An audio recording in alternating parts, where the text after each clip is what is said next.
नमस्कार, आप देख रहे हैं खबर 100 में हूं आपके साथ राहुल मौर्य।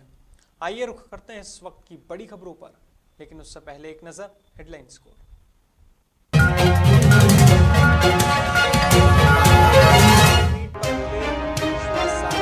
देश में निवेश की प्रक्रिया को बढ़ावा देना उद्देश्य, हर सेगमेंट की इंडस्ट्रीज मध्य प्रदेश में करेगी निवेश।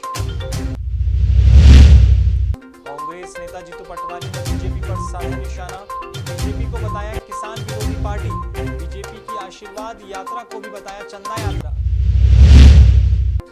भोपाल में बेरोजगार युवाओं ने किया प्रदर्शन, पुलिस ने युवाओं पर किया लाठीचार्ज, सरकारी भर्ती को लेकर प्रदर्शन कर रहे थे सभी युवा।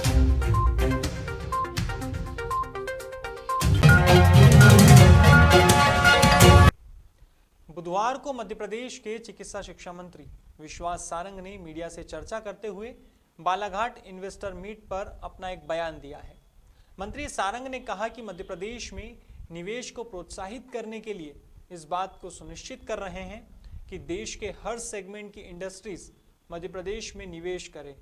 वहीं जन आशीर्वाद यात्रा को लेकर सारंग ने बताया कि सरकार के लोग यह सुनिश्चित करेंगे कि बीजेपी सरकार की योजनाओं का लाभ आम जनता को मिल सके।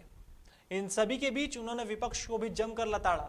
दुष्कर्म पीड़िता का वीडियो सोशल मीडिया से नहीं हटाने पर सारंग बोले कि राहुल गांधी कभी स्कूल गए ही नहीं और न ही अनुशासन का पाठ पढ़ा है।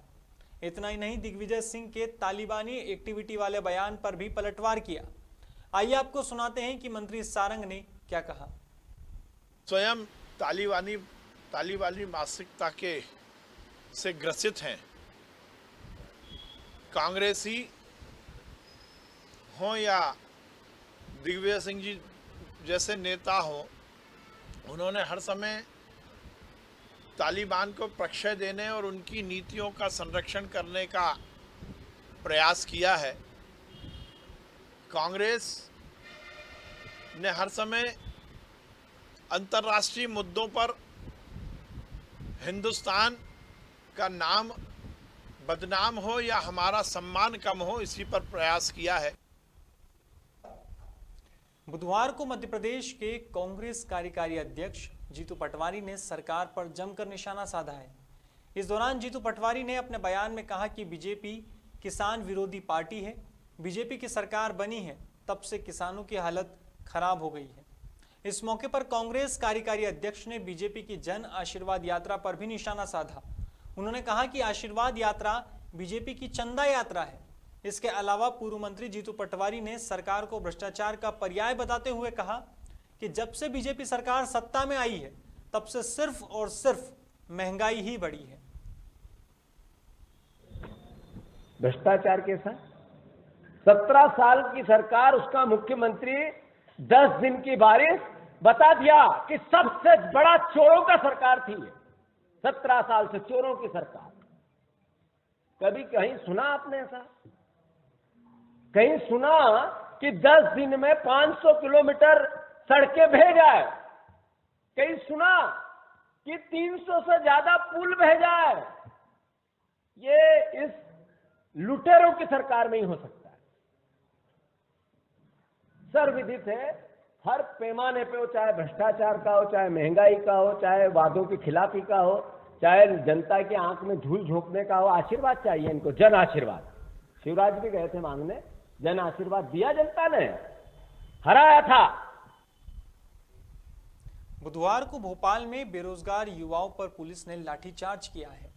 दरअसल मध्य प्रदेश के अलग अलग जिलों से सरकारी भर्ती को लेकर प्रदर्शन करने के लिए सभी बेरोजगार युवा भोपाल पहुंचे थे।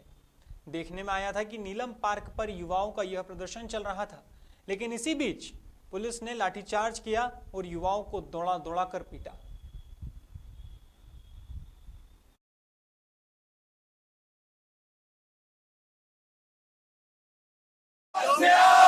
जिस तरीके से यहाँ पर लाठियां चलाई गई है, हमारे फ्रैक्चर हुए हैं, उनके दांत टूट गए हैं। इसके खिलाफ में मध्य प्रदेश का नौजवान चुप नहीं बैठेगा। ये तानाशाही है।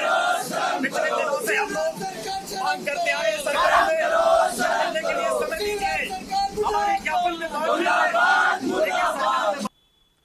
मध्य प्रदेश के इंदौर में स्वर्गीय राष्ट्रीय संत भय्यू जी महाराज की आत्महत्या की घटना के बाद से ही महाराज की बेटी कुहू और दूसरी पत्नी डॉक्टर आयुषी के बीच करोड़ों रुपयों की संपत्ति को लेकर विवाद चल रहा है। दरअसल 1500 करोड़ से अधिक की संपत्ति पर खड़ा स्वर्गीय भय्यू महाराज का ट्रस्ट अब पारिवारिक विवाद में गिरता हुआ नजर आ रहा है। अब हाल ही में इसी से जुड़ा एक नया मामला सामने आया है। ताजा खबरों के अनुसार ट्रस्ट में 9 सदस्यों को शामिल किया गया है, जिस पर कुहू ने आपत्ति जताई है और धोखाधड़ी की बात कही है।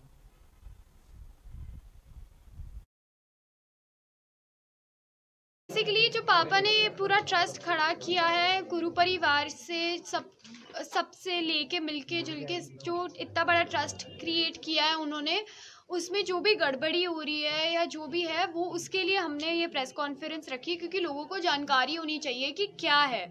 अब जैसे कि इसके पहले मेरे एडवोकेट ने बोला था, मैं थोड़ा शॉर्ट में आपको बता देती हूँ कि बेसिकली हमारा ये था कि मेरी जो सिग्नेचर्स फोर्ज करके मेरे को ट्रस्टी बनाया गया है। कहीं ये बोल रहे हैं कि मैं बन गई हूँ, कहीं बोल रहे हैं नहीं बन गई हूँ, किसी को बोल रहे हैं कि मैंने डॉक्यूमेंट्स नहीं दिए हैं। इन्होंने श्रीवास्तव जी वो बता दीजिए ना मेरा सिग्नेचर वाला पेज। तो मेरा बेसिकली अगर मेरे साथ, मैं उनकी बेटी होके अगर मेरे साथ ऐसा हो रहा है कि मेरी सिग्नेचर्स फोर्ज करके मेरे को ट्रस्टी बनाया जा रहा है, और मैं अगर ट्रस्टी बनी हूँ तो ना ही मेरे को मिनट्स मिलते हैं, ना ही समन्स मिलते हैं मीटिंग्स के। ये देख लीजिए, आप लोगों को मैं बता दूँ, ये मेरा आधार कार्ड है, ये मेरी फेक सिग्नेचर है, मैं ट्रस्टी नहीं बनी हूँ। वो भी रिकॉर्ड पर नहीं ली गई है। सवाल हमको सिर्फ इतना है, हमको किसी की मदद नहीं चाहिए, लेकिन मदद इतनी चाहिए कि हमारे साथ अनजस्टिस नहीं हो। हमारी जो आपत्तियां हैं वो रजिस्ट्रार के द्वारा डिसाइड की जाना चाहिए। कोई भाई डिसाइड करे तो हम आगे जाएं। हमारी 3 एप्लीकेशन में डिसाइड ही नहीं हो रही है ना, अगला वकील आता नहीं है और जो है तारीख रिकॉर्ड पर ली नहीं जाती और मौके की मेरे को तारीख दे दी जाती है। तो सिर्फ इतना आप लोगों से रिक्वेस्ट है कि जो है मेरे साथ या क्योंकि साथ जो अनजस्टिस हो रहा है वो कम से कम हमारा रिकॉर्ड तो लो। क्या करना है आपको वो आप करो। बुधवार को इंदौर में अखिल भारतीय विद्यार्थी परिषद ने विभिन्न मांगों को लेकर एडीएम को एक ज्ञापन सौंपा है। इसे लेकर एबीवीपी के प्रांत मंत्री घनश्याम सिंह चौहान ने बताया कि छात्रवृत्ति से जुड़ी समस्या के निराकरण सहित आवास योजना के लिंक खोलने और महाविद्यालय खुलवाने हेतु कलेक्टर कार्यालय पर प्रदर्शन किया गया और साथ ही एडीएम को एक ज्ञापन सौंपा गया है। साथ ही जल्द निराकरण की मांग भी की गई है।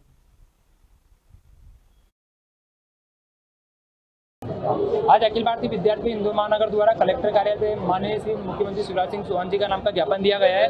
उसमें प्रमुखता से मांग रखी है, जिन विद्यार्थियों की अभी 50% स्कॉलरशिप आ रही है, मतलब शैक्षणिक शुल्क और परीक्षा शुल्क इस बार आ रहा है, नॉन रिफंडेबल फीस इस बार नहीं आ रही, तो उसको सरकार इस आदेश को रिव्यू करे और जल्द से जल्द जो नॉन रिफंडेबल फीस को भी इस आदेश में इंक्लूड करे और पूरी की पूरी जो पिछले वर्ष 2019-20 में जितनी विद्यार्थियों को छात्रवृत्ति मिली थी वही छात्रवृत्ति 2020 और 21 में भी मिले। देखिए, इनका छात्रों की जो समस्याएं हैं उनको लेकर के विद्यार्थी परिषद के छात्रों ने अखिल भारतीय विद्यार्थी परिषद के छात्रों द्वारा पदाधिकारियों द्वारा ज्ञापन दिया गया था, जिसमें मुख्य रूप से कॉलेज खोलने और छात्रावास खोलने, छात्रों में भी जो छात्रवृत्ति का इशू है उसको यथाशीघ्र जारी करने के विषय में उन्होंने अपनी बात रखी है। क्योंकि माननीय मुख्यमंत्री महोदय के नाम पर ज्ञापन है तो ज्ञापन वहाँ पहुँचा दिया जाएगा और प्रशासन के स्तर पर जो वरिष्ठ अधिकारी है उसके पर चर्चा करके उनकी मांगों को भी रखा जाएगा। फिलहाल खबरों में बस इतना ही। देश और दुनिया की तमाम खबरों के लिए देखते रहिए खबर 100, जनता की बुलंद आवाज।